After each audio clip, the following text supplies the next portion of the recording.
It's 6:30. I'd like to call the meeting to order. Could you please stand as able for the pledge?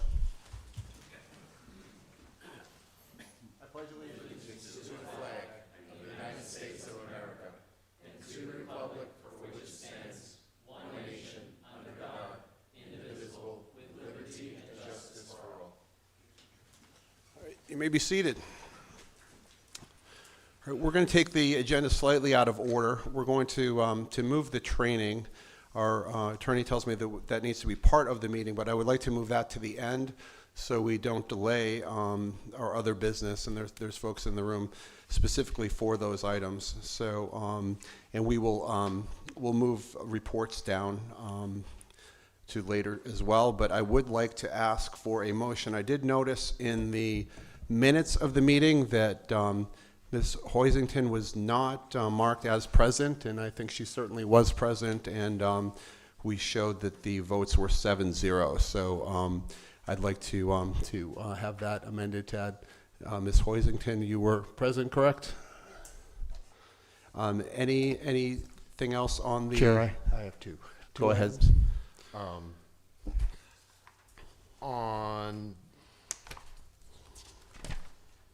Under the minutes, it would be page 1 or page 3 in our packet. Page 1, where it says minutes, Yes. it says made by Commissioner Nemec and seconded by Chair Tadona.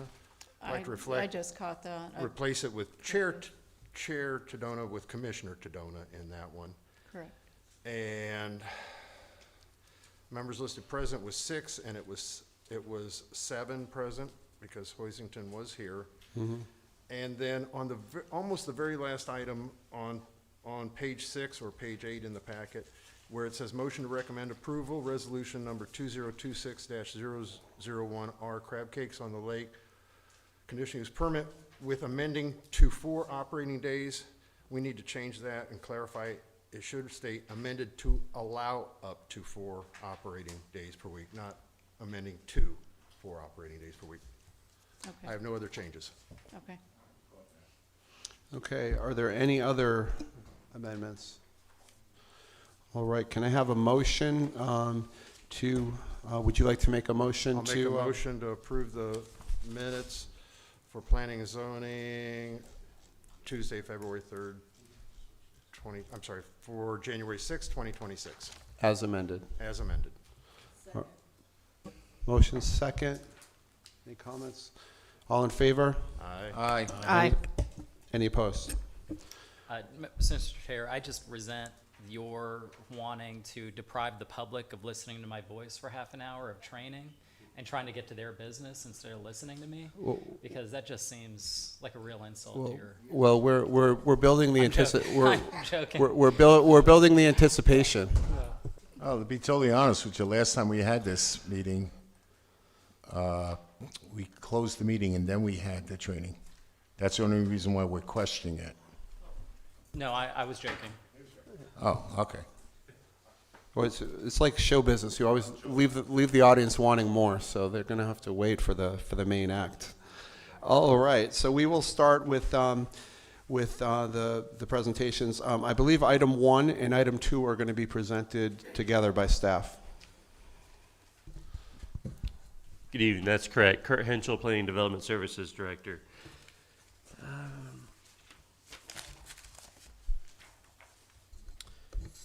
This is, again, for item number 1 and 2, what we call Perimeter Park West. The applicant is requesting a voluntary annexation, a small-scale comprehensive plan amendment, and a rezoning on the subject parcel for the purpose of developing an industrial park. And just a little note that Planning and Zoning Board is not reviewing the annexation part of it right now. It's just the small scale and the rezoning. The property, which is approximately 12 acres, is located a quarter mile south on Ray Good Game Parkway from Highway 50. What you see before you, this would be Highway 50 to the north. This is the parcel here, again, approximately a quarter mile down on Highway 50. Due to the annexation request being required to be presented to the City Council for consideration, both the small-scale comprehensive plan amendment and the rezoning request are being presented with the understanding that both applications would be considered concurrently with the annexation in the future. And that, again, that part will go back to City Council. Just a close-up of the property. It's currently undeveloped with trees there. The applicant proposes to amend the future land use map and rezone the property from Lake County designations, which are currently agriculturally zoned property. This is a snippet from the Lake County. It's currently agricultural with a land use of what they call urban low density. Proposed change is to go to the city's industrial future land use in a planned unit development district to develop the property as the third phase of the Perimeter Park Industrial Park. The uses of this phase will be similar to the previous phases in that the permitted M1 industrial uses shall be permitted, with the exception of there will be no automotive truck, trailer, motorcycle, or boat repairs, sales, or leasing shall be conducted on this site. The proposed PUD ordinance will be required to be consistent with the applicant's conceptual plan along with the city's land development codes. The conceptual plan includes approximately 185,000 square feet of industrial warehouse space distributed across 3 buildings. And that, now I'm going to, Wayne, if you don't mind zooming out a little bit, I'm going to twist this sideways for a representation to the north. Keep going, Wayne, a little bit more, right there. So again, what you have here, this would be the Ray Good Game site here. And I'm going to describe what's going on here in just a moment, but these are the 3 buildings representing the 185,000 square feet. There is a 100-foot right-of-way dedication associated with the planned expansion of Hook Street that will also be required. That is this area right here. This is the last piece connecting the Hook Street that will connect all the way from Hancock Road all the way over to Ray Good Game Parkway. Due to the physical site constraints of a relic depressional feature in the middle of the site, which is a old sinkhole, waivers will be required for cut and fill. The maximum fill is up to 36 feet, which is 11% of the site, and a maximum cut is 25 feet, which is over 15% of the site. The city traffic engineer reviewed the traffic study exemption request, and due to the low traffic generation in the established left-hand lanes on Hartle Road, concurs with the granting of the Tier 1 exemption.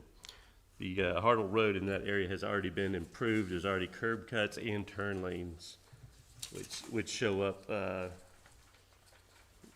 back to, I'm sorry.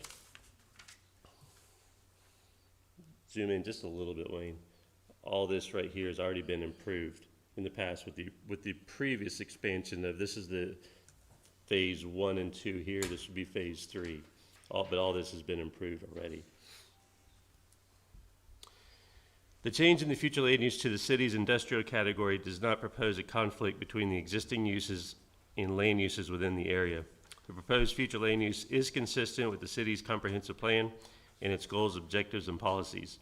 The PUD zoning does not propose a conflict to the existing uses and land uses in the area.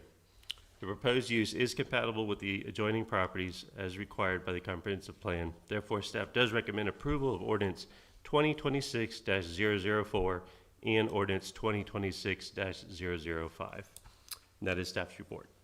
All right, thank you very much. We'd like to hear from the applicant.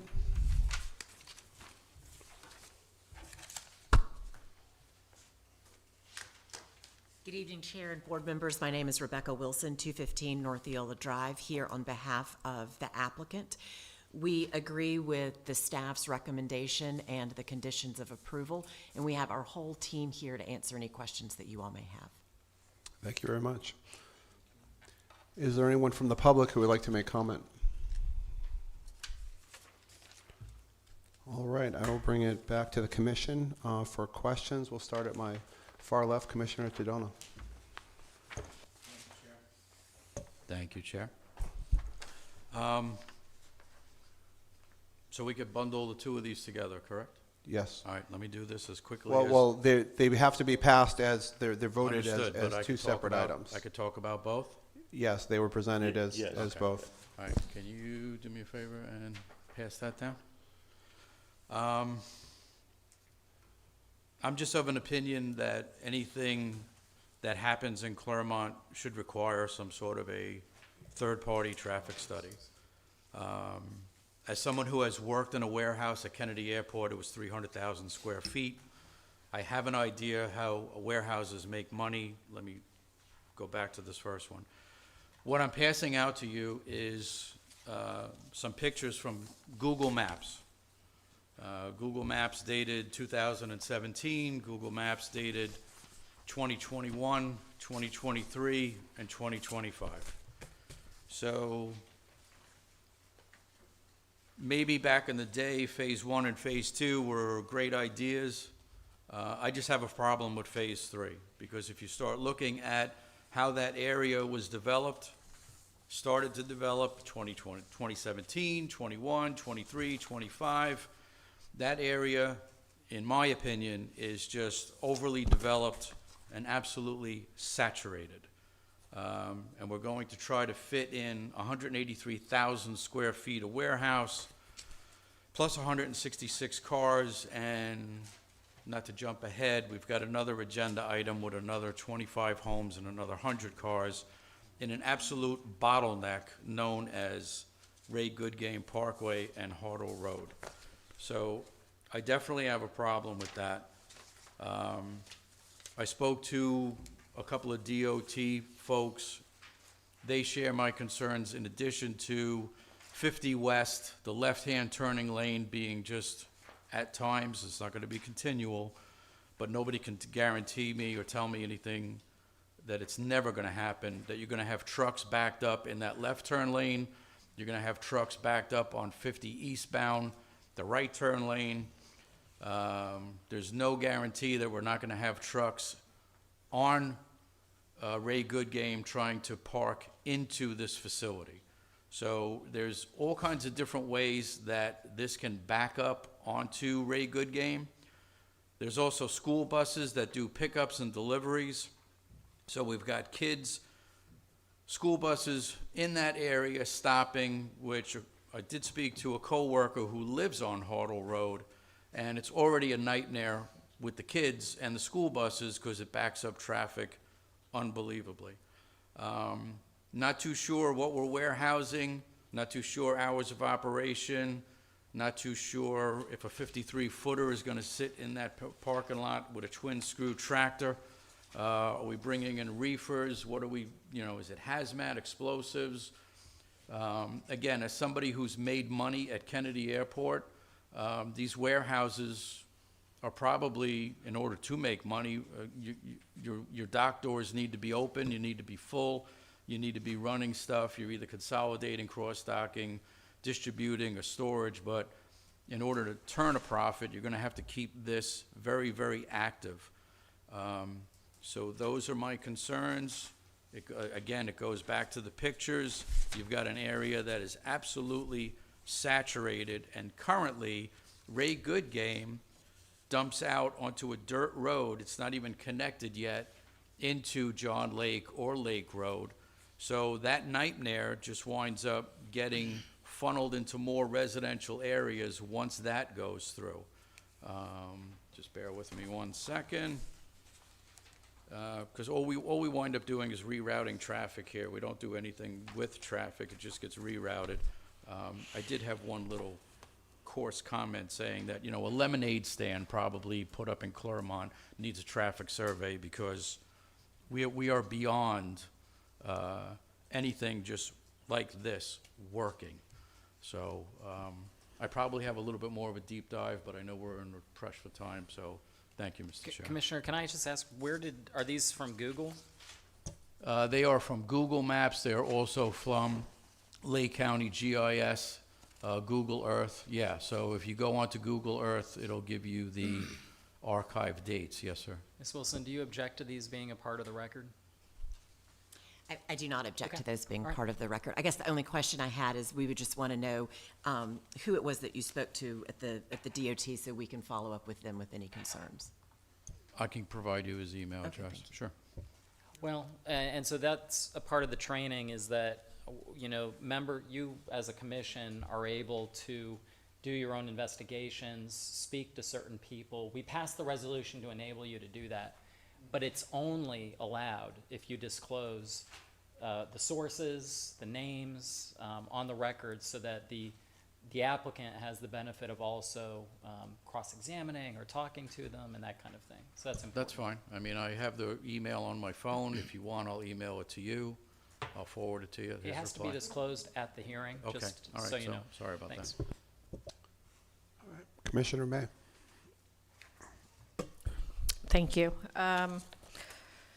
So I wanted to thank the staff. I did request, just to let everybody know, I did request for a traffic study, or, I'm sorry, the request for the exemption letter, which was provided. I don't know if you have that, so that people can, you know, ask if they have a question. Maybe John would want to see that. But based on the exemption letter, it basically said that it was going to add an additional 229 trips with a 20 a.m. peak hour total and a 25 p.m. peak hour total for the site. But does that also include the previous traffic study that was done for the two warehouses? Because my understanding, this is phase 2, right? This is phase three. Okay, because the first two were done at the same time, and then this is done, okay. So on that traffic study, just for clarity, it did say that that one was going to add 758 trips. This was before all the residential homes were in, 66 a.m. peak hours and 84 p.m. peak hours. So I'm assuming based on the additional, it's still considered low. I guess I'm just asking you, based on the Yeah, 66 yes, and the the 84, traffic plus study- the additional 20 and the 25, it's still considered low, and the exemption Correct. for the exemption was requested because of that. Okay. That is correct. All right, so that was reviewed by me. I'm, you know, good with that. It's a traffic engineer that did all that. Now, in regards to the conditions, it's saying that you are allowing the project may consist up to 185,000 square feet, but this property is going to be 165,168 square feet. Is it the additional square feet of the warehouse space being allowed for additional space if there needs to be space? Is there going to be storage like the other property has a storage facility in the back? Is there a reason why there's a discrepancy on the? I can address that. So the 165 is what we were able to fit on a concept plan. We don't have final engineering yet, so we wanted a little bit of Flexibility. flexibility. It doesn't necessarily have to be the 185, but we would like a little bit of flexibility there for final engineering. And just to disclose, I just wanted to let you know, I did drive the site. I did visit the two warehouses, the existing warehouses that were there, and I also passed by the site just for easier clarity for me to be able to answer these, ask these questions. My understanding is that we're going from a rezone of industrial, I guess, from agricultural. I just want to make sure, because it says PUD here, so I just want to, they're rezoning to a PUD or to an M1? Let's see.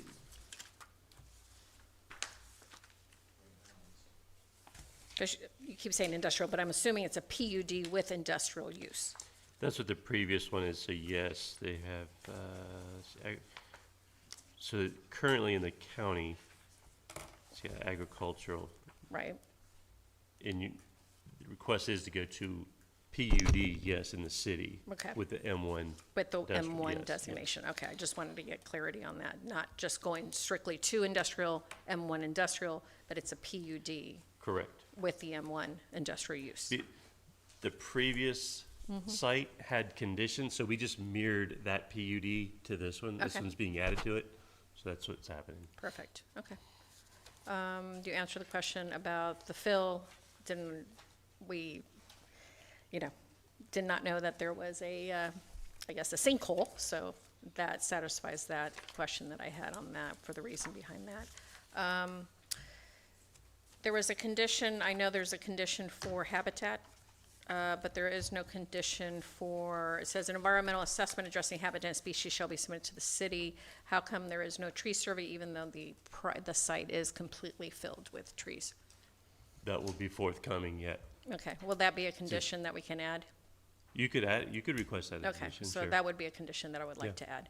Okay, and then on the condition number 8, it says this plan, this PUD will become null and void if substantial construction work has not begun within 3 years. I thought there was a change in our ordinance to 2. So that's my question to you for our legal. The original one, I believe they requested 3. Now, if the request is to change it back to 2, that's your option, but I believe the original request was 3.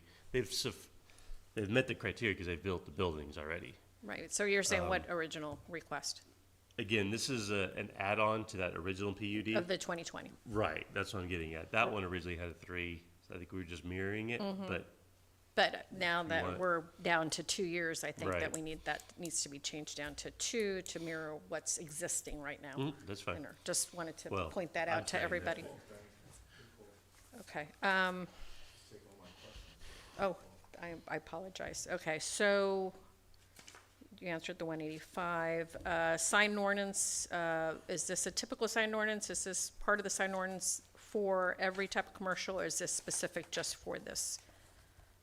The signs shall be limited to, I didn't see any signs on the other, well, I did actually on, This should mirror what we have in the code, but let me just get to what okay. you're.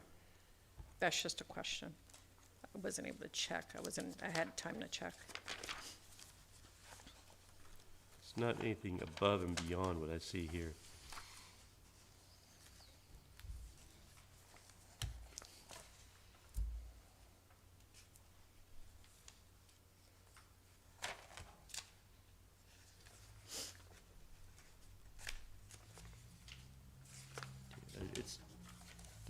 This appears to be what's mirrored in our code as well. Okay.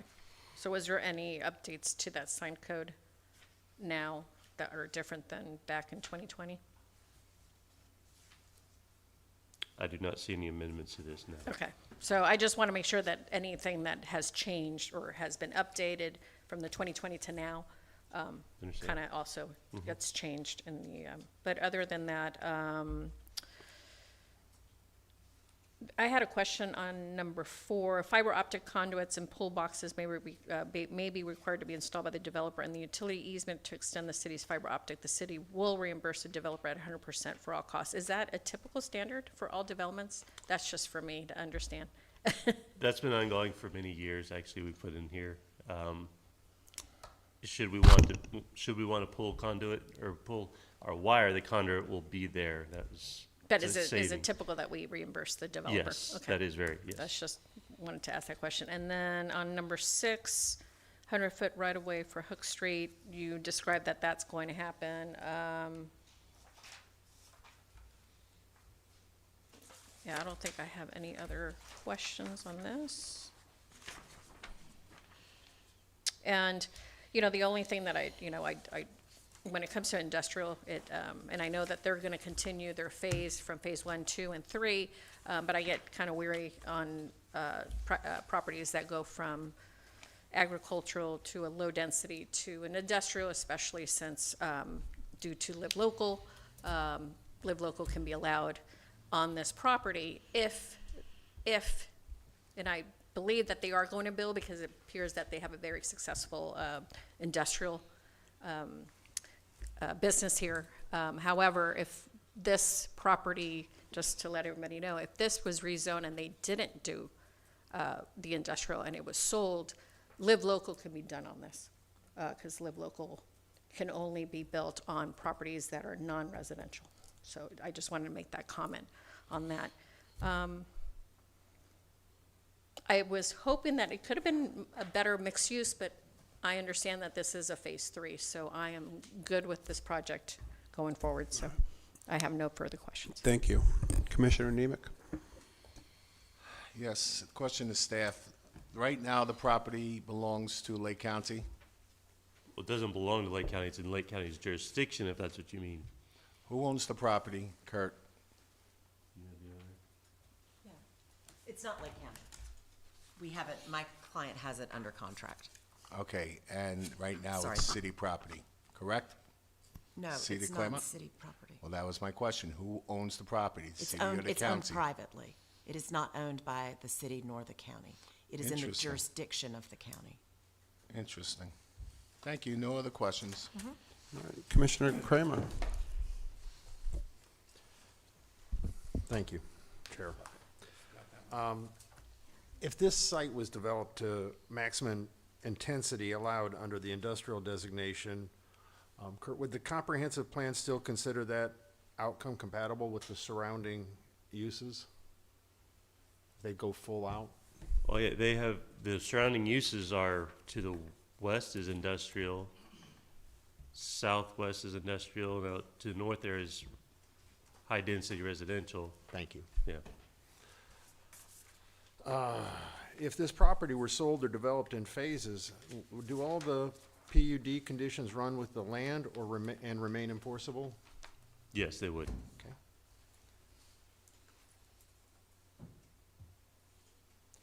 So at a full build-out of 185,000 square feet, is this the maximum intensity reasonably anticipated under the rezoning, or could future amendments increase that? They could request an amendment, but it'd be before you here. Okay, thank you.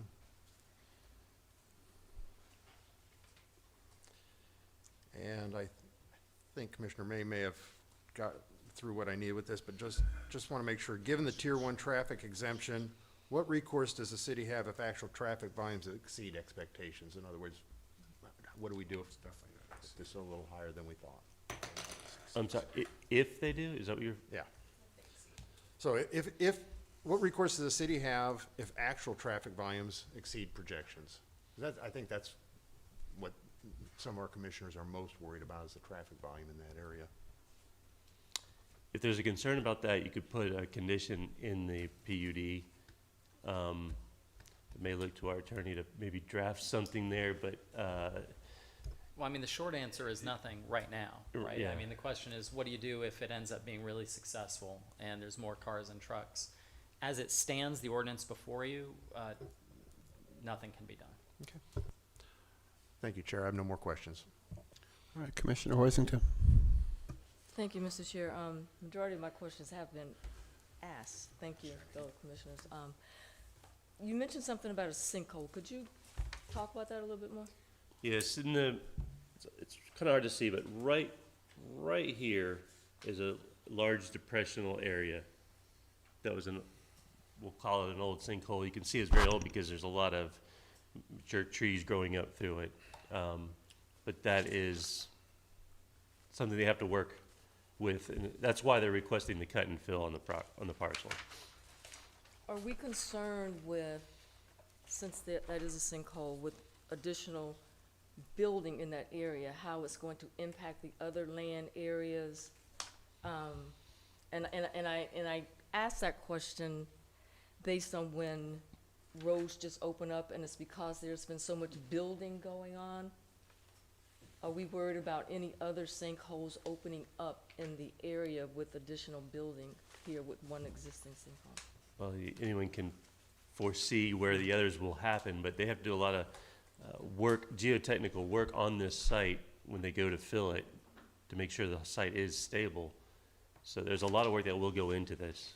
Okay, all right, thanks. And just to be clear, the land is privately owned, it's currently in the county? Jurisdiction of the county, yes. County, okay. Yes. All right, I just want to clarify on that. That's all I have. All right, all my questions have been answered. I'd like to entertain action on item 1. I support ordinance 20265-005, so I'll make a motion that we approve ordinance 2026-005, Perimeter Park West 3 rezoning, with a conditional add of a comprehensive tree assessment being conducted in the future. Would that satisfy you, Commissioner May? A tree survey Comprehensive tree assessment, survey. survey. There we go. Okay, we have a motion. Do we have a second? Second. We have a motion and a second. Any further discussion? All in favor? Aye. Aye. Aye. Aye. Any opposed? Nay. Nay. All right, so 4-2. We have item 2 to consider as well. I would like to, at this time, consider action on item number 2. Chair, I'll go ahead and make a motion that we approve ordinance 2026-009, Hartle Road subdivision, SSCPA.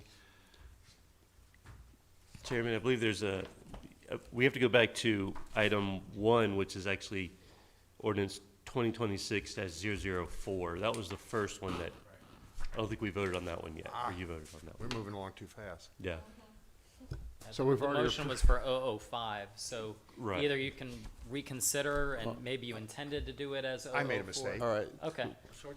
I read the wrong one. I have my pages wrong, so is it 004? 004 is the first item one. number 1 is 0004. Correct, I didn't catch the. That's right. And I made a mistake, so That's I'm okay. sorry, folks out there. All right. I'll make a motion to approve ordinance 2026-004, Perimeter Park West 3 Small Scale Comprehensive Plan Amendment with the conditional add of a comprehensive tree survey in the future. Second. So we have a motion and a second. All in favor of 2026-004? Signify by saying aye. Aye. Aye. Aye. All opposed? Nay. Nay. Still 4-2. All right, I guess I would ask our attorney, now is when we really want to consider item number 2.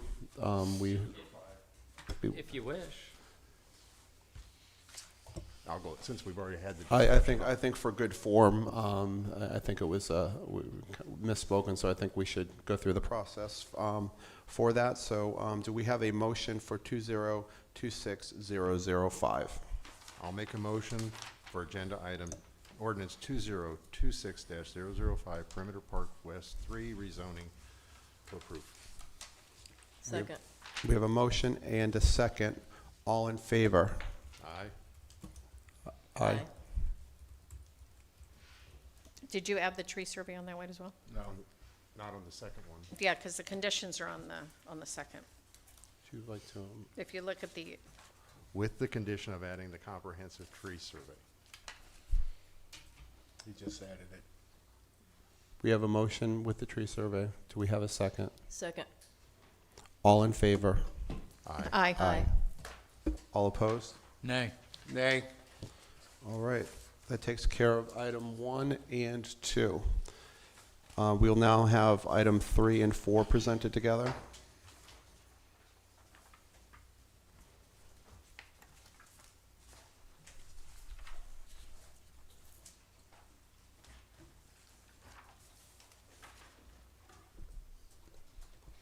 Good evening, Planning and Zoning Commissioners and guests. Justine Day with Planning and Development Services, presenting agenda items 3 and 4 for Hartle Road subdivision, small-scale comprehensive plan, and rezoning. Tara Tedrow, as the applicant's representative, is requesting annexation, a small-scale comprehensive plan amendment, and a rezoning on these subject parcels for the purpose of developing a new subdivision served by the city's utilities. The property is located a quarter-mile south of the Ray Good Game Parkway and Hartle Road intersection and is approximately 10 acres.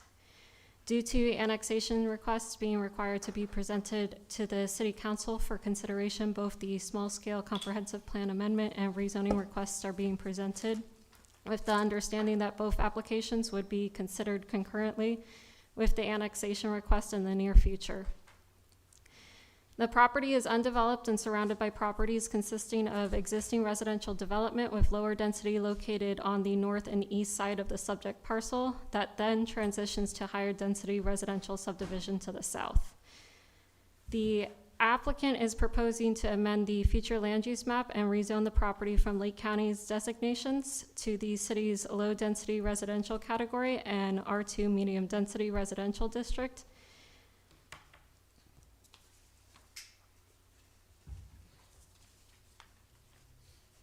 So if you look on your screen, the top portion shows the Lake County's designation.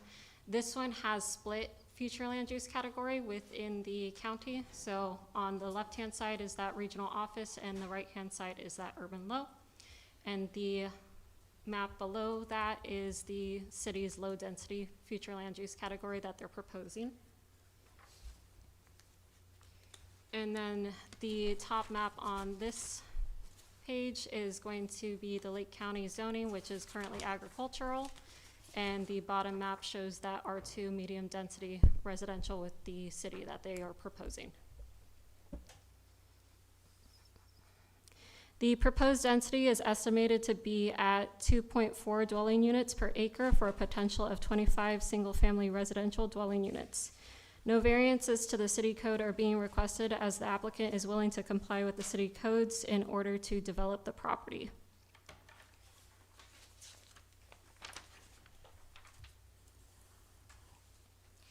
A concept plan has been provided in order to show the potential of the site, with an understanding that this is just an option for the layouts. Site plan will be reviewed and abide by the city codes prior to approval. The change in the future land use to the city's low-density residential category does not propose a conflict between the existing uses and land uses within the area. The proposed future land use is consistent with the city's comprehensive plan, its goals, objectives, and policies. The R2 zoning does not propose a conflict to the existing uses and land uses in the area. The proposed use is compatible with the adjoining properties as required by the comprehensive plan. Staff recommends approval of ordinance number 2026-009 and ordinance number 2026-010. This concludes staff presentation. Thank you. At this time, we would like to hear from the applicant.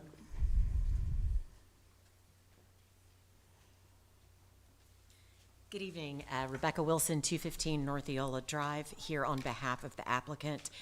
We agree with the staff's recommendations and here to answer any questions. I think what's unusual about this one is that it's actually the future land use is actually what we would consider a down zoning. So going from 4 units an acre allowed in the county down to the 2.4 in the city. And the reason we're coming to the city is we're within the JPA. This is in conformance with the JPA, and the city provides our services. Okay. Yeah. All right, thank you. At this time, I would like to open it up to any member of the public who would like to make comment. All right, seeing none, I would like to bring it to the commission to ask questions. This time I'll start to my right with Commissioner Hoisington. Thank you, Mr. Chair. The only question and concern that I have is which is all development is traffic. How is this going to impact traffic? Do we have a latest traffic study? So because this is only 25 units and it's a reduction in the traffic, we were not required to do a full traffic study, but we did include on the site plan what the average daily trips would be. And if you'll pardon me a second, let me grab that from here. And that's 281. And we're requesting, significantly less, fewer units than would be allowed under the development. So we're asking for 25.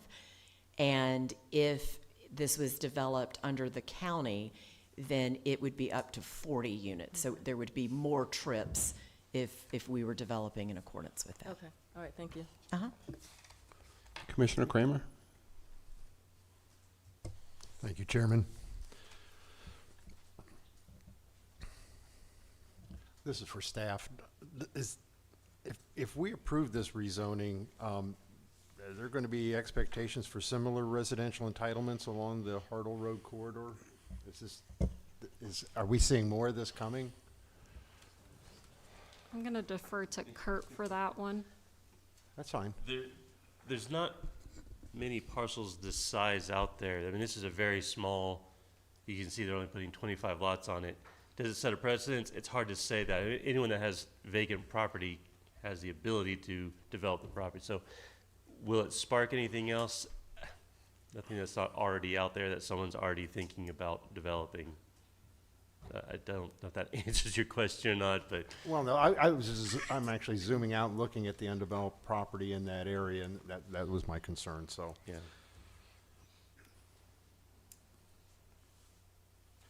In this, and this, I guess this would be for you, Ms. Wilson, does the rezoning allow housing types or intensities that differ material from the surrounding neighborhoods? I see that there are quite a few other small neighborhoods in that area. Sure, so to the west is an industrial development, and we are adjacent to really sort of its stormwater area, so that creates a buffer. Then to the north is the fire department, and then to the east is unincorporated county, and you do see some estate homes there. But then our size is similar to what is south and sort of around in the other neighborhoods that have been developed more recently. As you can see, the homes on the lake there are a bit older vintage than these neighborhoods. Thank you. That's all the questions I have, All Chair. right. Commissioner Nemec. Okay, I'm sorry. I'll keep it real brief, ma'am.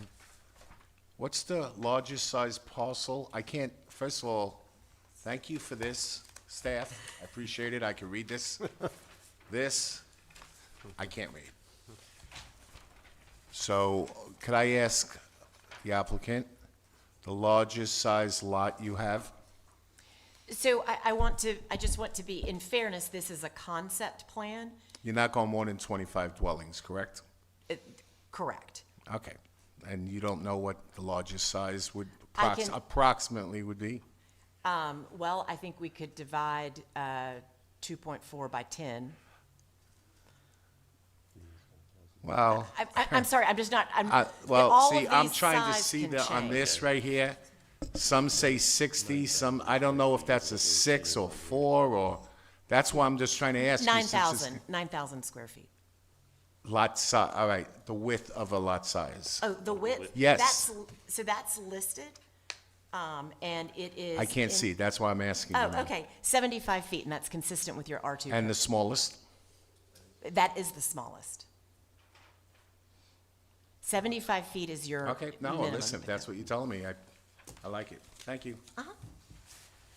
Commissioner May. I can't read this for nothing. Yeah. Okay, so, again, I just wanted to disclose, I did drive by this site. It is a two-lane road. I apologize. Did you find? It's a two-lane road, the Hurdle Road is a two-lane road. The property to the north of it is actually a house on an acre, I believe it's in there's actually two houses to the north of it that are acre lots. The ones across the way look like half an acre lots on the water. You go further down, there's other subdivisions, but just to let you know, it's a two-lane road. You go all the way down, you kind of wind into all these different subdivisions, another subdivision, and then you end to another subdivision. There's no way in or out. It goes into a subdivision, there's a gate, you got to do a U-E. You go back onto the two-lane road, you go back, and you have to wind yourself back up to Hurdle Road to get off onto Ray Goodman Parkway. So in regards to other subdivisions, yes, there are, but further out. Compatibility for me, it doesn't look like compatible to what is, or surrounding, because the other sites are larger in size per lot than this particular one. The question that I have is the land use right now, you're going from low-density office, right? Regional office. Part of it is regional office as well. Correct.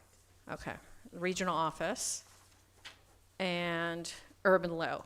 Urban low for the county, you were saying, is 4 units to the acre. Yes. Right. But why are we jumping to R2 and not R1? That's a question to the staff. Why are we going from, R1 has different lot size standards. than right, the- so is that the reason why? Yes. So, Because right now, they're not requesting any variances or waivers. They're just straight zoning, meaning they can meet the criteria of the R2. But when I see low density, I always start with the first low density, which is R1. So why did it skip I to see. R2? That's the requested step from where they were to here. You're But they right. weren't R1. They were, but they were also R1 at the county? Agriculture. They were agriculture, okay. So my question to you all is why are we going from R2 instead of R1? Because I know the lot sizes, I think, are different. R1A is 13,000 square foot lots are the requirements. R1 is 10,000 square foot lots are the requirements. And you're saying in R2, 7,500 square feet lots are the requirements. And you're saying that these are on what No, on R2, I said 75 feet is your frontage. is that's the required. frontage, right? But what, each size of the lot are what? What's the square feet? Yeah, so the lots are not yet designed. Okay. They will meet or exceed the minimums that are in your code. Okay. The reason we're asking for an R2 and not an R1 or R1A is because we are trying to sort of bridge the gap between what we believe is feasible to fit on the site and comply, and also acknowledge that we're reducing from the 4 units an acre. So we didn't come in and ask to keep Right. that 4. We did reduce to the 2.4. 2.5. And just a little bit about the compatibility, you know, as you're moving from the lower density residential on the lake to the industrial that's on Ray Good Game, you know, we're looking for something that has a little more density, but, you know, didn't want to bring apartments or anything like Right. that. So that's what we're looking to sort of dial up that density a little bit as you near the industrial development. Right. My concern, though, is under R2, it's not only just single-family, but it's also duplex or I think, less than. Does that, the R2, under R2? I'm just looking in allowed.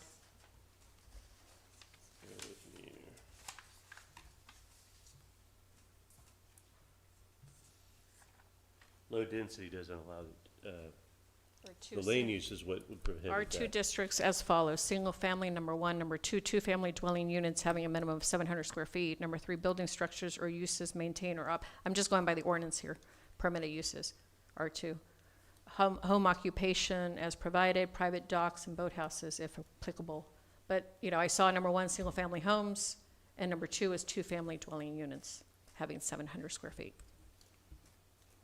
Right, but the lane use, which is the low density, that would preclude it. Is that your concern, is how you can preclude the duplexes? Yeah, I mean, they can decide later on, since it's R2, to do duplexes instead of, or something different. Okay. I mean, I'm good with, you know, homes that have like a side house, but, The low density shall be, again, this is per the comp plan part, shall Mm-hmm. be single-family detached homes. okay. That's what I just wanted to get that Okay, clarity on yeah. record. Perfect, thank you.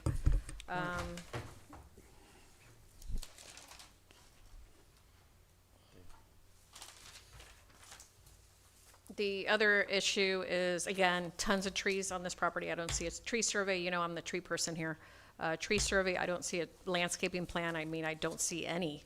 I mean, Just so you know that- I know this is a conceptual plan. Well, no, I just want to let you know that the tree survey thing comes into play, absolutely, it's part of the code requirement for when they go through the development process. Right, I understand that, but it never comes in front of us. So I just always want to make Yeah, sure okay, that the I tree get survey, it. again, when I it just make goes it through. seem- Yeah. We can double team up on it. Uh-huh, yeah, no, I know. It never comes back to us. And then in regards to open space, I mean, there's really the open space that's only here that I see are some trees, I guess, on OS2, OS1, open space, and then I guess the stormwater. The stormwater is being considered the open space. So we're meeting the code's open space requirement with 2.6 acres of open space, and you're correct, that is being dispersed through open space that we were trying to sort of cluster on Hartle Road to create an appropriate buffer, and then also the stormwater. And that's gonna be a storm water, not a dry pond, just a stormwater pond with nothing really, and are you guys creating anything around it? It's kind of a small site. Yeah, it is. There's really nothing It is. for like a mini trail or anything, or there's no amenities. I mean, it's really hard, but, again, I would be satisfied as long as we have a tree survey. Thank you. Commissioner Tadona? Thank you, Mr. Chair. Can you do me a favor? So we had something similar to this a couple of months ago where we had 20 townhomes at 3 cars a townhome. And we heard the same thing, that minimal trips, it's not going to impact anything. We had to remind the developer that his 20 townhomes sat in the middle of an incredible area that was already over-densely populated and overdeveloped. So, riding the coattails of my fellow commissioner, the picture that I gave you is Hartle Road is essentially one very long dead-end street. It does connect to Magnolia Island Boulevard, and then Magnolia Island goes down to the lake towards an HOA.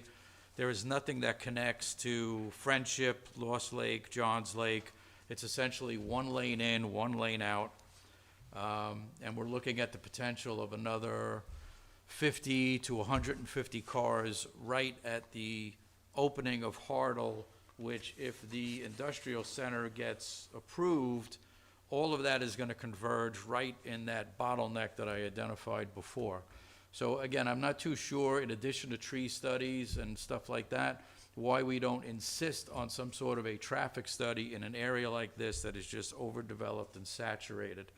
It is a typical cookie cutter type concept plan where houses are one on top of another. It's one lane in, one lane out. There's no place to go. There's no open space unless you want to take a walk in a stormwater pond.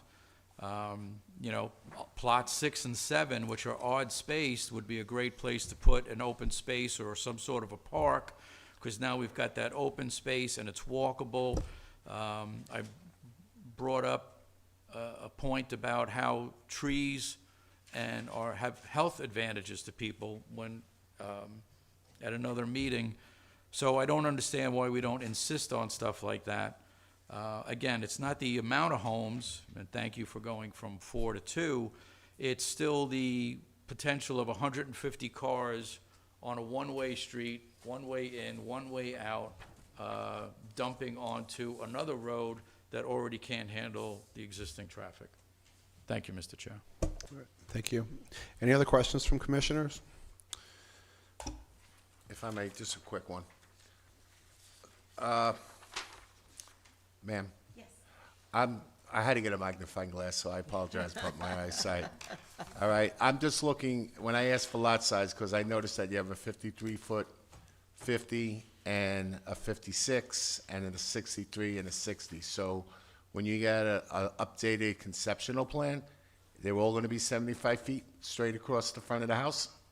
No, that's the minimum. Okay, and staff, what is the minimum for Clermont?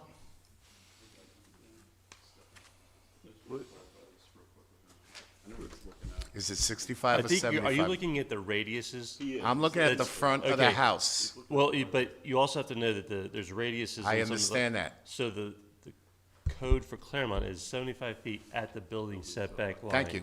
That's all I Yeah. wanted to know. That was the question I asked you, Kurt. All right. If that's all the questions, I'll entertain a motion for item number 3. Do I have a motion?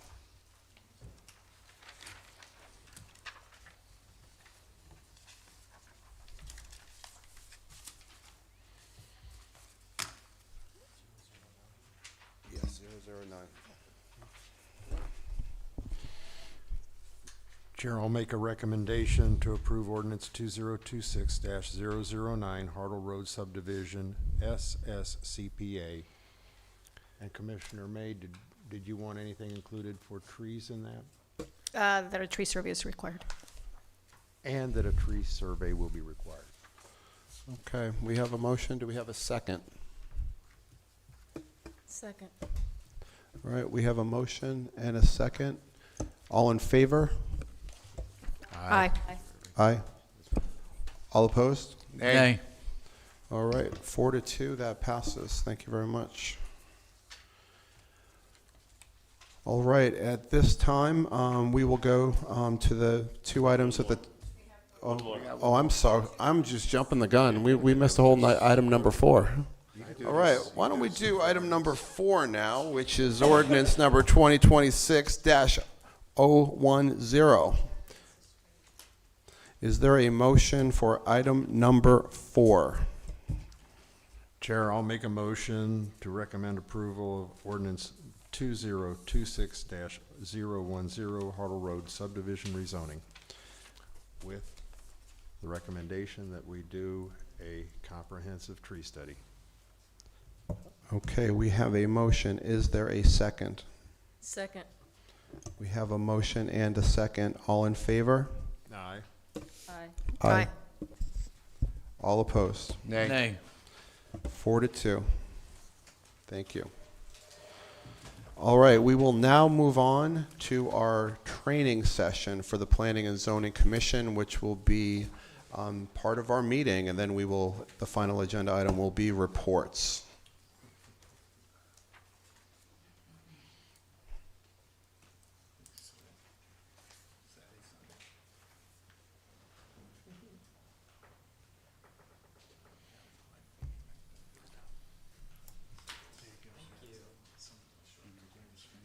I know, right? Is it the mouse? Is it the clicker? Oh, this is gonna be difficult. Okay. All right, use the mouse then. Can I? Use both if you'd like. Okay, I'll give it a shot. All right, good evening, everyone. So most of you already had this part of the training. We're gonna present it in 2 phases tonight. The first phase is, honestly, it's a rehash of what you heard last year, but you may have different questions this year than you had last year, having sat for the last year, seen things that you might have questions on. But the way I view my job with you is to make sure that we do things the right way. You know, I try to call the balls and the strikes, and so when I'm telling you something or intervening, it's normally to make sure that it keeps us from having an issue down the line. And that's what a lot of this training is about. It's going to be about sunshine, public records, quasi-judicial, and the right disclosures. Okay. And we'll see if this does, I don't know. What's next? How about that?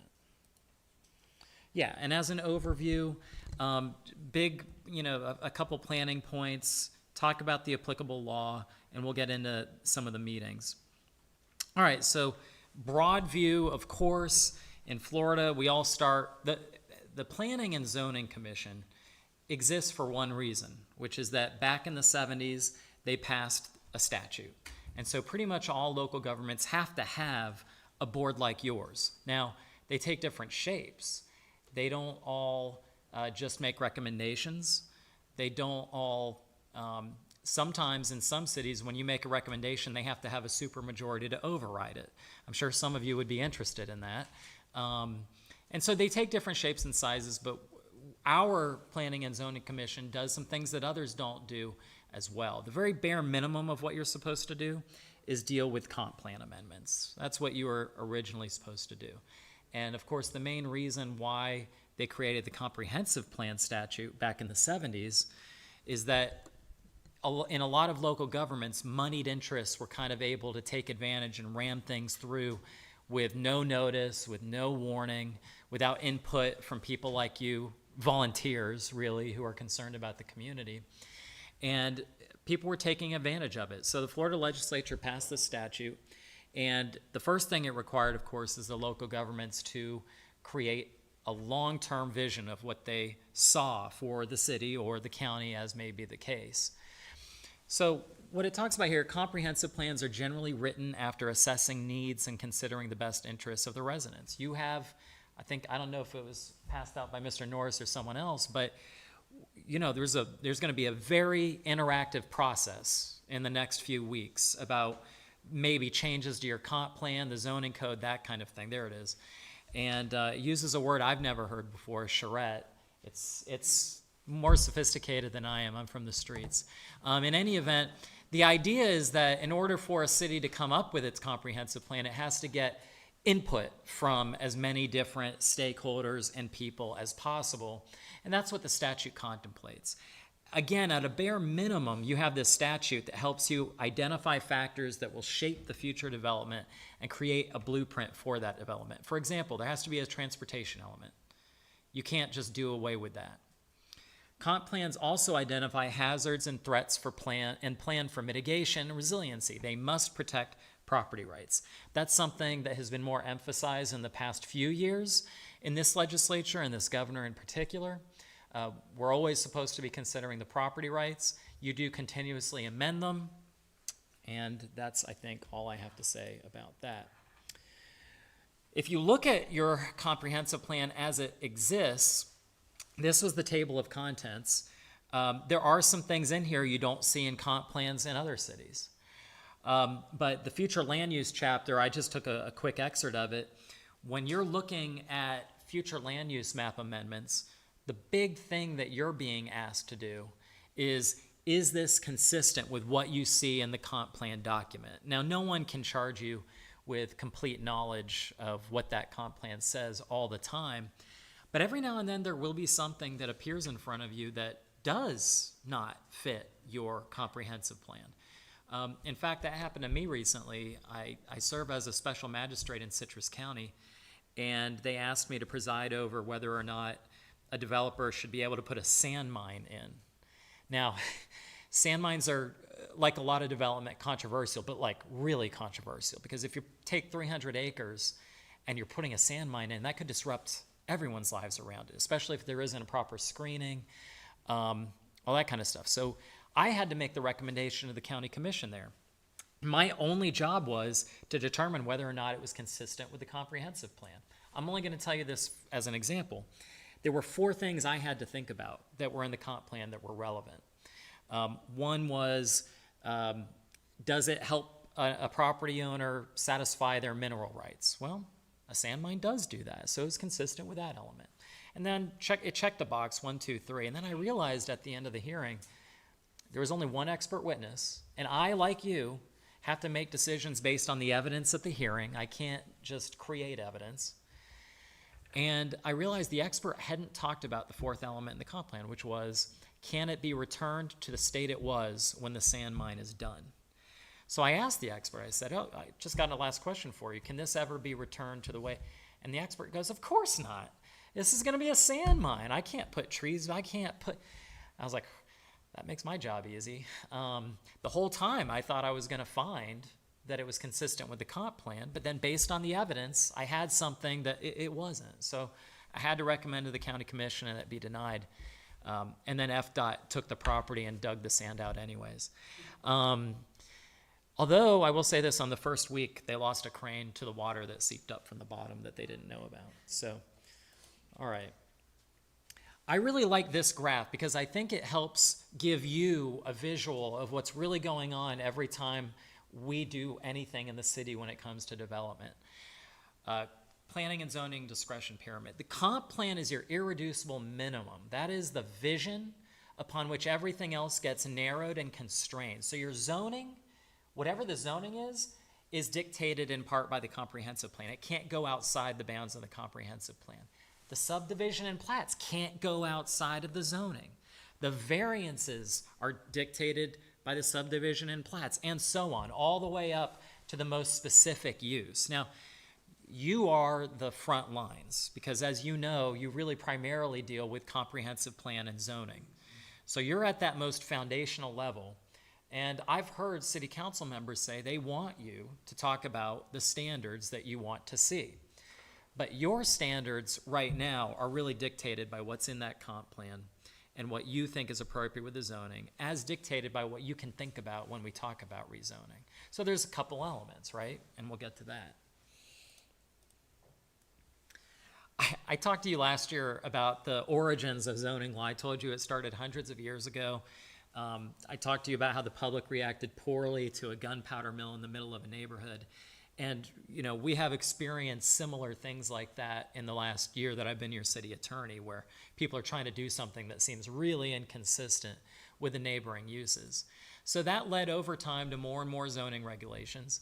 In 1926, the Supreme Court created really the foundation for what zoning is today, for better or for worse, through the Euclid decision, holding that municipalities like ours can impose zoning restrictions. Now, they were very controversial at the time, but they are accepted in pretty much everywhere now. They derive from what we call the police power. And I'll give you an example of police power. In Miami in the 1970s, there was a case where a house burned down, and they determined that the reason why the house burned down is that the city messed up the electrical inspection. Like if they had just caught the issue, which was glaring, in the electrical inspection, then the house wouldn't have burned down. So the house owner naturally sued the city. Well, the court said, no, you can't sue the city for that. That's just an exercise of its police power because it's acting in the health, safety, welfare of the residents. They got immunity. You're not going to be able to sue a city for that. Just so you have police power to impose these zoning regulations throughout the city limits, so long as there's what we call a rational basis. It's got to kind of make sense. It doesn't really need to make sense under rational basis. It just has to kind of make sense, meaning you have to have a reason. It can be the reason you want, whether there's evidence supporting it or not. It's just got to be a reason, meaning you have a lot of discretion. We use police power for code enforcement as well, again, for better or for worse. I think that's probably all I really need to go into on that. We do have specific statutes that outline, I told you about this statute before, that there has to be a local planning agency to consider comp plan amendments and rezoning. A lot of people don't realize that we actually can have a non-voting school board member for this commission. I don't know if they've appointed one or not, but It's part of their numbers up there. yeah, right. Yeah, you have a general responsibility for planning, specific duties outlined by your land development code, and these are all things most of you are very well aware of.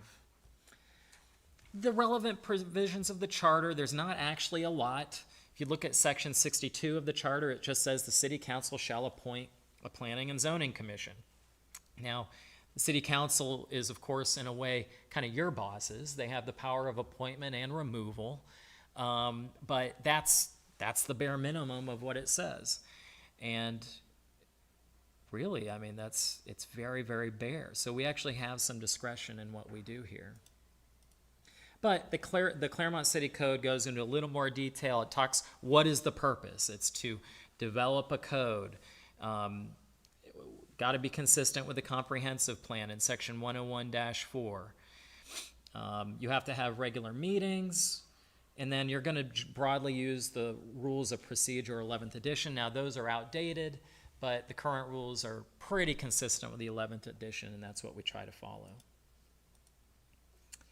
Conditional use permits. So I think about 4 or 5 months ago, we created a 1 or 2 page standard sheet for you that you can just refer to, you can bring with you. These are the things that really guide your inquiry. So when we talk about conditional use permits, this is the section I'm always looking at when we're talking. That's literally what's going to be on my screen when you're asking questions. And I'm kind of thinking to myself, well, is this question about transportation? Is this question about, I mean, the biggest thing I hear from y'all is really about compatibility of development and transportation. Although you notice at number 7, Commissioner Nemec also often brings up solid waste disposal. So that's in there. And is there a dumpster? Utilities, but those are the big things, right? And that's why you'll hear me sometimes direct you that way. Ethics, I mean, you have ethics requirements, gosh, you know, just like the members of the city council do. They are contained in chapter 112 of the Florida statutes. These are some examples of prohibited conduct: solicitation, acceptance of gifts. Developers can't give you a $1,000 ticket to the Super Bowl, and if it's in the expectation that they're going to get something out of it. Now, they might tell you hey, you know, we don't expect anything out of this, but you know better, right? So don't take that kind of a gift. Misuse of public position is the big thing that we see, because it's hard to know all the ways that someone can misuse a public position. Sometimes it's that adage that you know it when you see it. Someone getting benefits in a way that's obvious and wouldn't have happened but for their position. Now, in your role, it's not, your universe that you're interested in is relatively limited compared to like the city council per se. So we don't always, especially when it's just a recommendation board, have these issues, but there's no substitute for vigilance. And if you ever have questions about something, I urge you to contact me. I'll make myself available to talk to you about it. Voting conflicts of interest. In Florida, you are required to vote on everything unless you have an actual conflict of interest. Sometimes city council members will ask me, do I have to vote on this, or can I abstain? And a lot of times I'll say, no, you have to vote. And they're like, well, it doesn't look good. I don't care. The reality is looking good isn't the standard. You have to have a conflict of interest in order to not vote. And that goes for you as well. We've talked a little bit about disclosures. I mean, I don't think that's ever been a problem here. Since we passed the resolution, if you go to see a site, disclose it. I don't need the time. I don't need to know if it was a full moon out. But we need to know, because then that's relevant for your determination, your vote maybe. I went at this on this day and looked. It's a pretty low bar. The actual misuse of public position one is worth reading. So this is 112.312 sub 6. No public officer, employee of an agency, or local government attorney shall corruptly use or attempt to use his or her official position for any property or resource which may be within his or her trust, or perform his or her official duties to secure a special privilege, benefit, or exemption. Now, that word special matters because it's not taking a Post-it, a pad of Post-its. It's not getting a pen up here. That's not a special privilege or benefit. A special privilege or benefit might be if the city of Clermont owned a box to an Orlando Magic game, and then you getting the tickets that you got for free as a planning board member, and then reselling that. That's a special benefit or privilege. That is a misuse of a position, okay? That's textbook. Again, never been a problem here, by the way, so I'm just talking to you about the big picture here. Yeah, well, you have a lot of other awesome sports, but I haven't seen a box at the NTC yet, so maybe they have a special swim lane. So there are mandatory comp plan amendments like we talked about. I just list them. Oops. I list them. You know what they are. Optional ones include these. Some of these may end up going in there or being removed. We're about to embark maybe on the biggest change to a comp plan that the city's ever had. So now's your chance to be heard. Plans must provide meaningful guidelines. You think of that pyramid, the plans inform the zoning, which inform the codes. Now, the land development codes also have to address certain things. The use of land and water, the subdivision of land, flooding, signage. We actually have to address signage. I don't know if we really need to go over this. There's such thing as small-scale future land use amendments. It used to be like 10 acres or less. Now it's 50. Expedited a review process. We engage in a lot of that, mostly at the staff level. Compatibility is relevant for your consideration of comp plan amendments. We talked about that too. And in one of the statutes, it talks about what does that compatibility mean? It means a condition in which land uses or conditions can coexist in relative proximity to each other in a stable fashion over time, such that no use or condition is unduly negatively impacted. And that's usually the standard. I don't know if that's helpful or not, but that's usually the standard. Robert's rules, I think I'm going to end after a brief discussion here. Generally speaking, the chair is vested with the authority to run the meetings, and it's the chair who implements the rules. Now, we don't have a specific parliamentarian either here or on the city council, but your city attorney normally serves as kind of an advisory parliamentarian. So if you have questions, Counselor, I think we need to move on. What's the motion I need? I would tell you what the motion would be. and the number of votes that it takes. Because if you guys want to stop discussion while someone else still wants to speak, you need a supermajority vote to, end that. Because otherwise, you all are appointed for a reason. Trust has been placed in you. On the city council, these people have votes. I don't have votes. If you're going to stop someone from speaking, you have to have a supermajority normally. Normally, the way it works is that discussion doesn't begin until there's a motion. That's what Robert's Rules says. Robert's Rules says you shouldn't have discussion about an item without a motion being made and seconded. Now, what you will also see in Robert's Rules is a comment that's really more of a guideline on small boards. You are a small board, so no one stands on ceremony about that. You don't have 50 people here trying to. That's a requirement for big boards because you have to maintain order some way. Now, if you want, of course, you can adopt that practice, but that's up to you.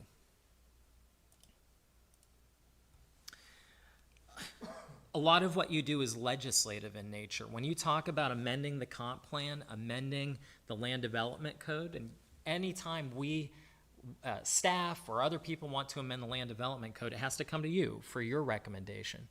Those are legislative decisions. For that, you don't need to necessarily care what the public thinks. You don't need to necessarily care what the evidence is. It's not quasi-judicial, it's quasi-legislative. You can provide evidence, but that's something where your own policy positions are more relevant. No one can stop you from coming onto a board with your prior history and your policy perspectives. You bring those with you. And when you are looking at amending the comp plan or the land development code, that is relevant. But it is not relevant when it comes to quasi-judicial matters.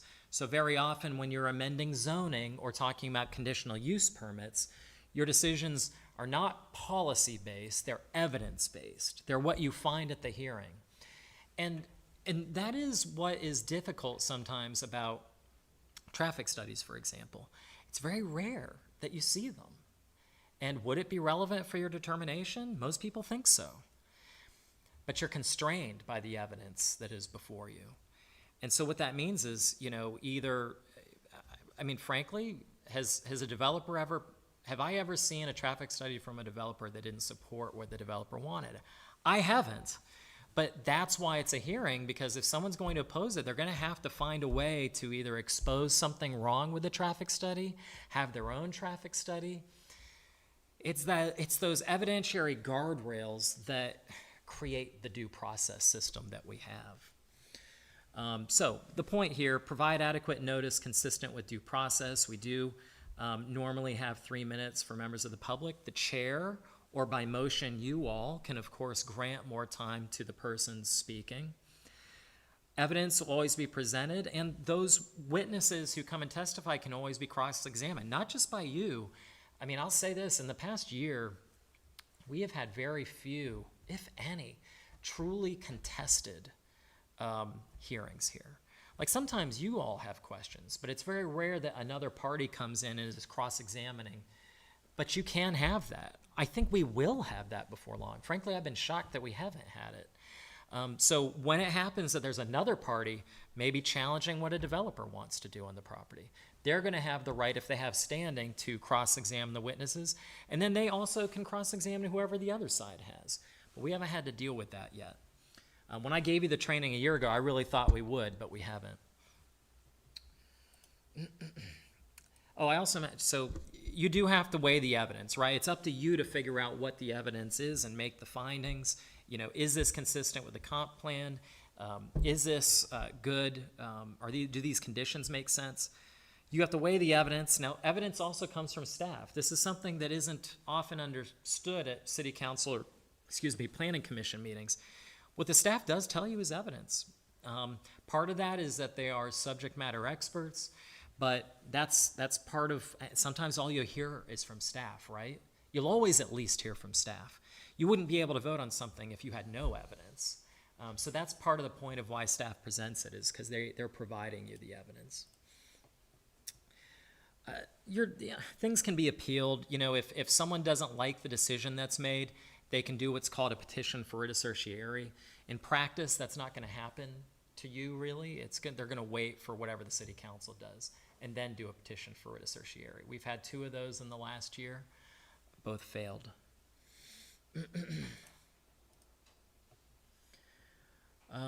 Let's see.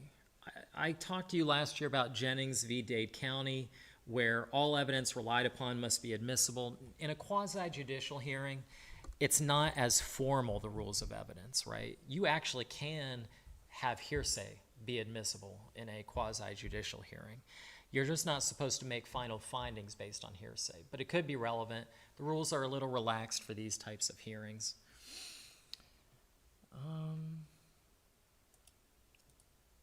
If based on personal knowledge, it must be explained. That's the only rule here. If you're making a decision, that you think the traffic will harm a neighborhood, and all you have is a traffic study that says it won't harm the neighborhood, you have to just explain your reasoning behind that, and you always have. Ex parte communication. Now, ex parte communication generally is prejudicial. What is ex parte communication? It's communication that is made outside of the board meeting. It's someone who calls you up, an applicant who calls you up and says, I really, really need this. This is going to help me. And here's why, X, Y, Z. Well, you've now just had an ex parte communication. It is not illegal. But we do ask that it be disclosed, because otherwise it is prejudicial to your determinations. I gave you a couple examples last year, which I think are really interesting. The Judge Hosford video is really interesting because he's an experienced judge, and after a hearing, he pulled a prosecutor aside and read him the business, basically, and told him what he expected of him. The defense attorney wasn't present. You can't do that for a criminal hearing. And then the Young Thug case in Atlanta was even kind of the same thing, but it's all on video, really entertaining stuff. Let's see, I think I'm almost done. Sunshine Law, I know I don't have to talk to y'all about this. The general rule, I'll just tell you a little bit of nuance. If 2 of you wanted to go to a meeting, let's say one of the DPZ meetings, for example, that's okay. In fact, all of you can go to the meetings. There's no issue with more than one of you showing up somewhere. The issue is when more than one of you speak about the same thing. Even if you're not directly speaking to the other, one person's comment could inform the other. It's almost reflexive. Like, nothing is illegal about you publishing your positions, okay? But it's illegal to talk without proper notice. Let me give an example. If someone gets up at one of those DPZ meetings and says, this is what I want to see for the city, let's say you're all there, okay? And one of you gets up and says, this is my vision for the city, I want you to integrate it. That's not illegal. Where we get in trouble is if the second of you does it, okay? Now, I don't want to create like a prisoner's dilemma where you all rush to be the first or whatever. You can all talk to them individually without issue. It's, unless you're using them as a conduit, right? You can't use a third person as a conduit to relay each other's positions to each other and comments. Does that make sense? Do you have any questions about that? Please. So if I go up to that microphone on a city council meeting, and I say I'm here to speak on myself and myself only, Right. not as a commissioner, Doesn't matter. it doesn't make a difference. No. So being on this planning and zoning commission tells me I do not have the right to be a Clermont citizen? No, you haven't violated sunshine. I mean, first of all, let's No, make, what? I'm really confused now. yeah, You let me said- start from the beginning. I mean, No, I you think, know, I don't want to roll the sun. no, I know. I'll try Like, and, for example, Jenny always goes to the meetings. David goes to the meetings. Yep. All right, everybody here goes to the to right. council meetings. Now, if we don't agree with something, so if I go up there and say I don't agree with this project, that means I shut down my fellow commissioners? No. Even, oh, it doesn't, okay. no, it depends. Actually, let me tell you, it depends. Again, the first person commenting, there's never going to be an issue. So if you're the first one up, doesn't matter what you talk Right, about. okay. The only issue arises is if there's a matter that the city council is talking about that is likely to come in front of you, okay? But see, most of the time they get stuff after it's come to you, so That's what I mean. it doesn't matter. So if 3 or 4 of you talked, that's why I'm quiet. I won't Okay. say anything. And of course, the point is also, the question's also been made to me, can we talk to members of the city council? Absolutely you can. It's only an intra-board, not an inter-board prohibition. Any other questions? No problem. Public records, this is, I think, the last real big point. If you're texting about business that comes before you, that's a public record. If you email about business that here at P&Z, that's a public record. Don't delete it, keep it, okay? If you want to dispose of it somehow, talk to the clerk first. We have a wonderful clerk staff. And that's it. Thanks. Yes, I will.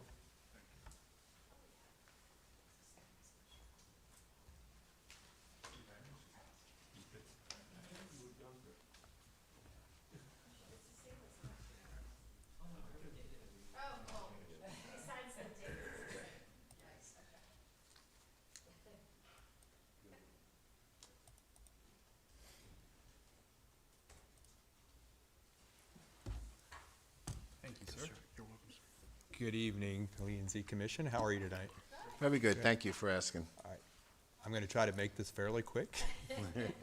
I appreciate you having the meeting fairly quick tonight. Let's see if I can work this. Okay, so just for those who don't know me, and I know most of you do, I'm the Deputy City Manager here. My name's Dan Mathis. I do, the reason I'm giving you my short resume is to tell you that I know where you're coming from. I've got a degree in urban and regional planning. I've got 30 plus years as a professional planner, mostly in the public sector, 3 counties, 3 cities. I did do a stint in the private sector where I helped plan Celebration and a few other cities, or a few other developments around town. I've been a certified planner for, oh my gosh, it's 25 years now. I didn't realize it was that long. So I'm a certified planner through the American Institute of Certified Planning. I've been a board member of the Florida Planning and Zoning Association. I'm a current member of the Central Florida chapter. Been a board member of the Florida American Planning Association. Right before I started this job, I was the chairman of the Lake County Planning and Zoning Board. I've also been a Lake County Planning and Zoning Commissioner way back before I was the chairman, and a city commissioner, city P&Z commissioner at the city of Ocoee. And I've also been the American Planning Association Conference Section Selection Committee. So I help select sessions for the national conference. I've done that for the past 3 years. So I know where you're coming from. I've been a planning and zoning commissioner. I've been a planner, private sector, public sector. I consider myself a 3D planner because I see all sides of it. I see the public side, the private side, and the voting side on it, or the recommending side. So enough about me. When we talk about the functions of a planning and zoning commissioner, you guys all know this, you've been on the board for a little while, but the P&Z Commission, it reviews applications and makes recommendations to council, just like staff. We only make recommendations, P&Z makes recommendations. Council's gonna do with what they want based on our recommendations, your recommendations, and their own thoughts and research. But you're making recommendations basically, and Christian talked about this a little bit, on the consistency with the comprehensive plan, compliance with the land development regulations, and adherence and acceptance with the planning practices and principles. Now, understanding the roles, you guys, I know you know this well, you have your planning staff, which is responsible for the overall development process. These are your technical experts in the land development code and the comprehensive plan. It's not your job to know the code, it's their job to know the code. It's your job to question them on the code. Same thing with the comprehensive plan. These are the experts in the knowledges of all the rules and regulations. The Planning Commission are the appointed residents that are here to look at the residential and the community's perspective of it, and they're providing advisory guidance on certain land development cases. But also, you're looking at, when you're making your recommendations, you're ensuring certain development applications are consistent with the comp plan and the land development code. Now, the City Council makes the final decisions on all these land development cases, and they take into consideration, again, your recommendation and staff's recommendations, and then they'll adopt the land development goals, objectives, policies, and the comp plan and the LDC. So the types of cases, Christian did a really good job covering this. You have 2 different types of cases, the legislative and the quasi-judicial. The legislative are basically your comprehensive plan amendments, your LDC text amendments, and your large-scale, citywide, jurisdiction-wide rezoning. So a rezoning on the entire certain zoning district. But most of your cases are quasi-judicial, and those are basically your site-specific zone changes and your conditional uses. Those seem to be the majority of your cases based on my research of the last many agendas that you've had. But in those quasi-judicials, you must weigh the facts and determine whether a proposal is consistent with existing plans and requirements. And your discretion is a little bit limited, as Christian, I'm not gonna go over that again, because Christian went over it in great detail. But again, most of your cases on this board involve quasi-judicial. So it's based on, Christian talked about substantial competent evidence. And what that means is it's evidence that's basically someone can personally observe or testimony by an expert who has special knowledge in a relevant topic. The key member characteristics that we find a lot in planning and zoning boards, and again, I have worked in 3 cities and 3 counties, and I've worked with a lot of planning and zoning commissions, and I've sat on planning and zoning commissions. So I've worked with a lot of the different characteristics of it. Typically, the officials have the ability to respectfully disagree. It's okay to disagree with each other. It's okay to disagree with the applicant or staff. Do it respectfully, please. Good P&Z member is able to leave it at the dais. Debates are about policy, not about personality. Please do not attack each other. Please do not attack staff. That's not what you're here for. You're here representing the city. You're here representing the community. Exceptional officials reflect positive decorum and model leadership by having very respectful tone, both colleagues, staff, citizens, and applicants. And you can be really mean to Christian if you want. We're okay with that, even though he deserves it sometimes. We're okay if you're mean to him. But effective commissions also establish a set of behaviors in advance and code of conduct. And there was a code of conduct that has been adopted by council that also affects the Planning and Zoning Commission as well. So successful board attributes is be a sense of team, working together. I've seen you do it. I'm not saying you're not doing it, but being a team and trying to help the city help the city council make their decisions. But honoring the relationship with staff and each other. You guys have good relationships with each other. You have good relations with staff. That's very important for a successful board. Conducting effective meetings. That's where Commissioner Colby, that's all your job, buddy. So you can, but effective meetings are very good, effective and efficient. But the main thing that'll help this board be most successful is come prepared. Read your packets ahead of time. I have no doubt that all of you do that. Watching the few P&Z meetings that I have, you guys come very prepared. And rely on the expertise of your staff. Your staff are trained, educated as planners. They're experienced as planners. They are your experts. So rely on them. Again, it's not your job to know the code. It's your job to question staff on the code. And understanding your role as a planning commissioner versus city staff. But most importantly on this slide is take advantage of staff briefings. Staff will always be open to briefings. If any of you want to have a one-on-one briefing with staff before the meeting, whether it's a few days before, a day after you get your packet, or the day of the meeting, that's a great time to get a lot of your questions answered and get a lot of information out of them that you may be thinking of. And you're not going to get all your questions out because some questions are going to derive from other things that you hear on the dais. But taking advantage of staff briefings, I can't express enough how important these are. In my career, I've always done staff briefings with our P&Z members and our council, and it just makes for a much more efficient and effective meeting. But when you're conducting a meeting, again, I keep going back to this, evaluating the consistency and compatibility with comprehensive plans and adopted plans. Rely on staff. Participate, be active listening, ask good questions, voice your opinions, and respect each other and their comments. But working as a team for a common purpose is always very effective. The highly effective P&Z members is be informed. Again, read the materials, visit sites, weigh the evidence, because a lot of your cases are based on the evidence that's submitted. Utilize your professional planning and legal staff. You have an incredible planning staff and incredible legal staff here that are here to help you through these meetings. But also, I really want to emphasize providing good customer experience. All of the applicants here are your customers. They're here trying to come in for, and I'm not saying you have to give them everything they want, but I'm saying give them a good experience. Let them come out, because developers and applicants and even residents talk. They'll talk. If they have a bad experience here, they'll tell other developers, don't come to the city. It's not easy to work with. And what will happen if that reputation becomes a reality is that you're gonna get the lesser developers. The good developers have a lot of money to spend. They want the path of least resistance or the most predictability. That's all developers want, is predictability in the process.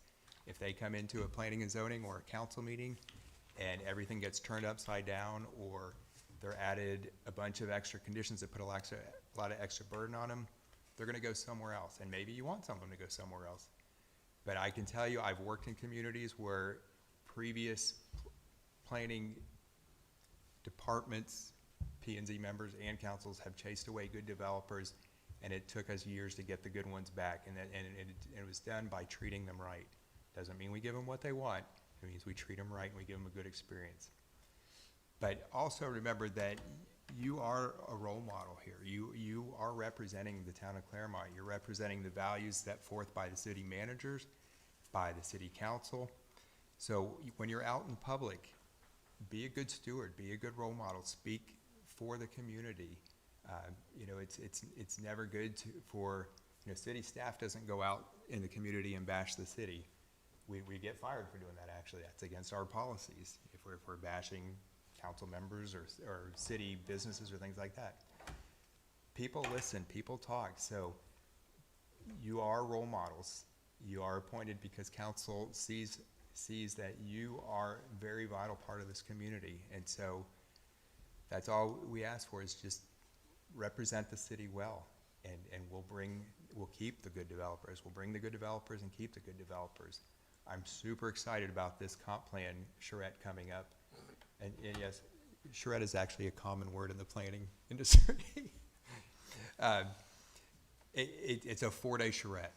So, and again, I talked to each of you individually that the ones that are in gray on your sheet are just for the staff and DPZ only. That's them gathering all the data that they hear from the public portions of it and putting it all together so they can get to the next step of it. So don't crash the grays, crash the other colors. So those, we welcome your input, and we welcome that, and we welcome you listening to people out in the community and sharing their feedback if they're not able to make these charrettes. But this is going to be one of the best times for you to get everything off your chest about what you want to see in the future of the city. Doesn't mean you're going to get everything you want. Nobody gets everything they want. If so, our comp plan's going to be about this thick if everybody gets what they want. And then no developers will come here because it'll be impossible to develop if everybody gets everything they want. But it will be a great process. The DPZ is the best of the best, and we're looking forward to. I, as a professional planner for 30+ years, have never gotten to work with them, and I am super excited about it because we read their books in planning school. We learn about them. They truly are the best, and so I'm excited. I hope everyone on the P&Z is excited. I know there's a lot of people in the community that are very excited because, as Christian said, the future of the city is going to change, and it's going to change for the better, and I'm confident about that. So that's all I have for you tonight. I just wanted to, again, convey the fact that be good role models for the community. You represent the city. Some of these applicants, especially the homeowners,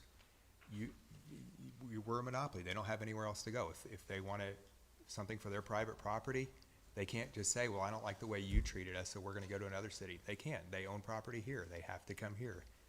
We see that a lot with building permits. But with rezoning, it's the same thing. Give them a good experience. Even if you have to say no, give them a good experience. Don't beat up on applicants. Please don't beat up on staff. Please don't beat up on, well, except for Christian. But it's just providing a good experience and being professional. So any questions for Christian? Yes, sir. Just a quick question on your charrette. Yes, sir. Thursday, Friday, Saturday. You have a meeting from 10 to 11:30 across the sheet that it goes from 10 to noon. So are those two side-by-side meetings, or should that open studio be 11:30 to noon, because it shows in the 11:30 slot? I don't actually have it in front of me right now. Nathan, what do you? So Nathan is. Nate, well, Nate, have you all met Nathan? It just has the same time. Oh, does it? I think that's what he's saying. It could be. So is that 11:30 to noon, or is there two meetings? Just One an goes error. from- Yeah, what is open studio? Right, the one that says open studio. Hello. I didn't bring my glasses, but I've got these. I got the same problem. Aha. All right, so you're talking about, what is an open studio? Open studio. By the way, you're supposed to say your name and your Oh. address like everybody. Nathan Norris, 345 West Mineola Avenue. She wants to be chairperson now. Open studio means you're welcome to come in. Okay, so this is where they're all going to be. It's not just DPZ's team, it's all their sub-consultants. These are very talented folks. I encourage you to take advantage of the open studio. So that's when you want to come, you'll want to talk about trees, right? Let's talk about trees. And so I think that's a great thing. Each of these meetings that are from 10 to 11:30, okay, these are typically associated with some of the sub-consultants are going to come in and give a presentation and then answer questions.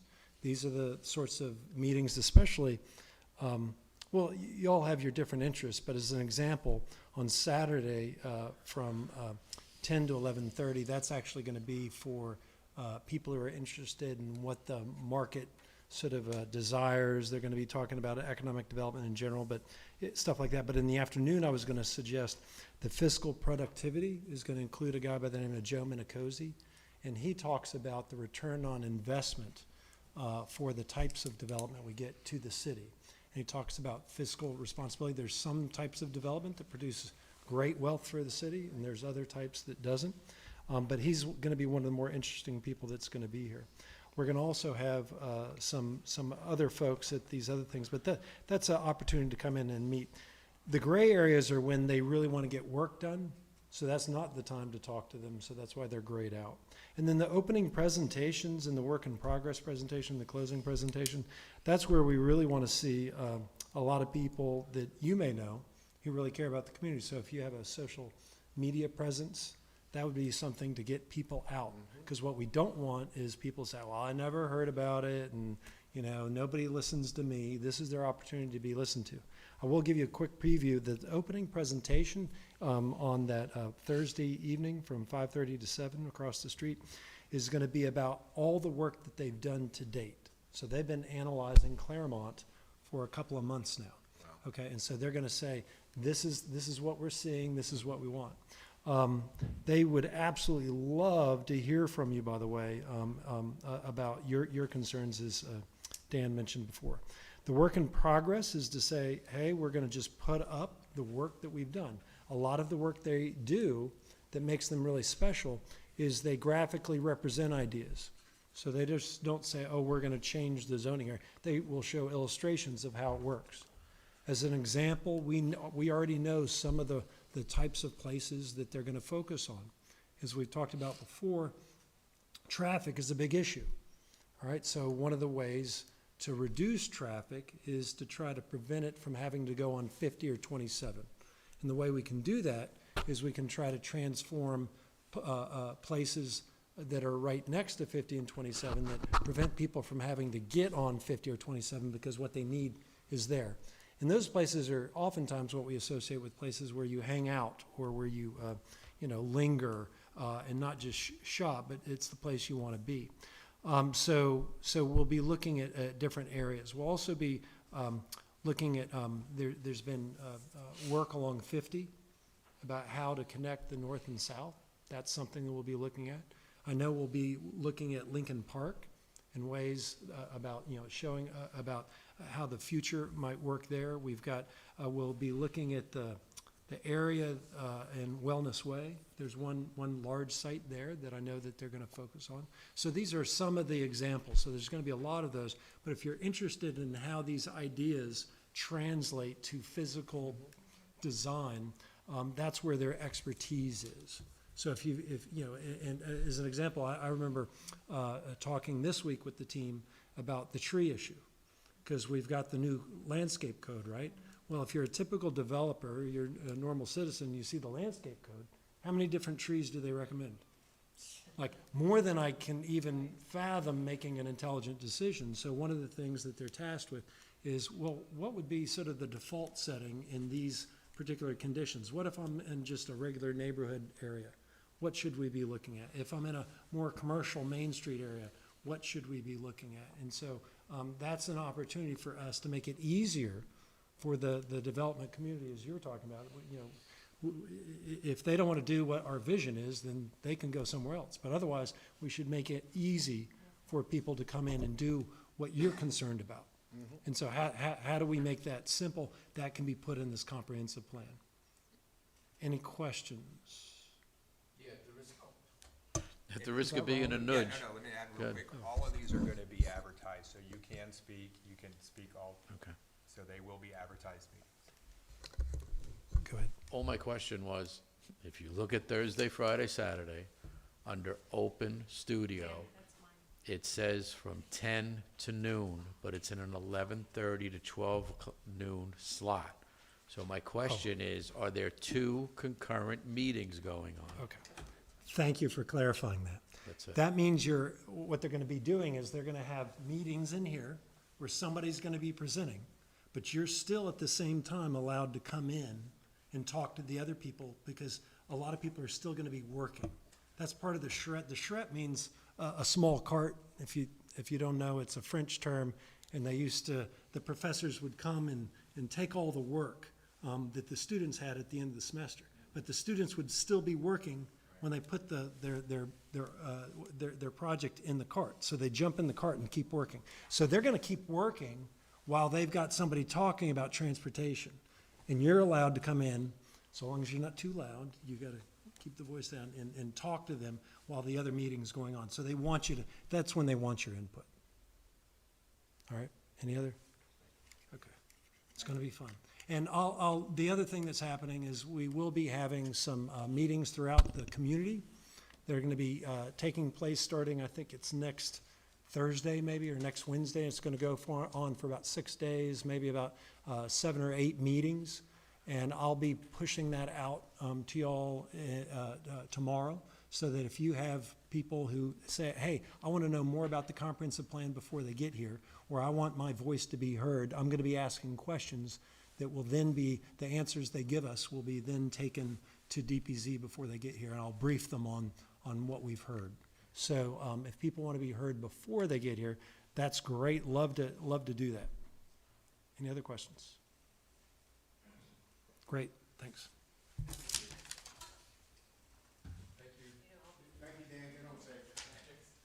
Anything else, Christian? No, sir. All right, well, thank you for the great presentation. The last thing on our agenda is reports. So we will start with Mr. Turdon. Thank you, Mr. Chair. So on January 15th, I had the good fortune to attend the Lake County Comprehensive Plan update. Nice presentation, 100,000-foot view, not a whole lot of answers, to be perfectly honest with you.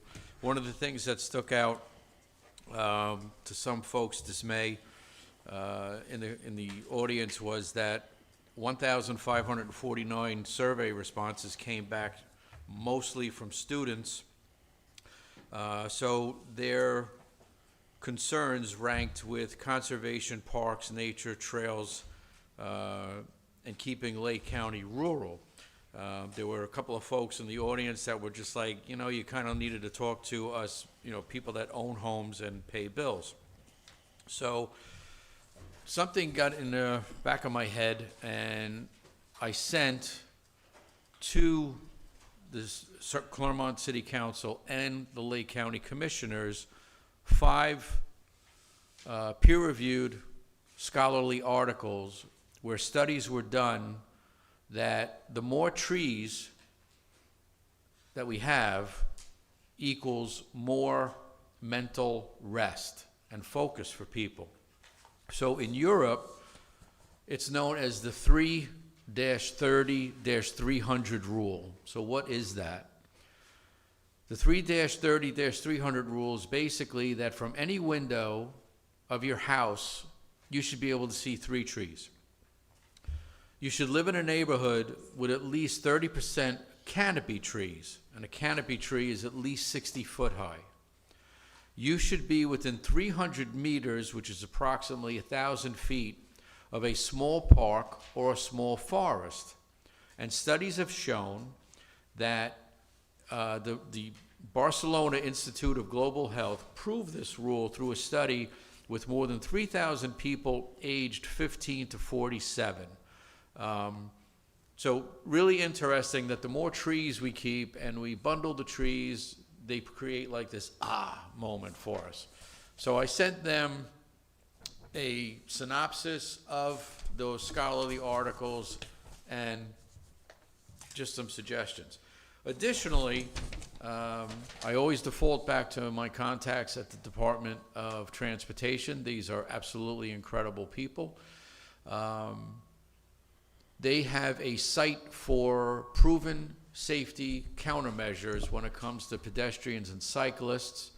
I had a conversation with their grant coordinator. She put me onto a website which I passed on to City Council. There may actually be grants available for us to make upgrades for bike lanes, crossing areas, and so on and so forth. Additionally, Florida DOT has a Complete Streets initiative. And a Complete Streets initiative is one that is designed for all users of all ages, including bicyclists, pedestrians, transit vehicles, freight handlers, and motorists.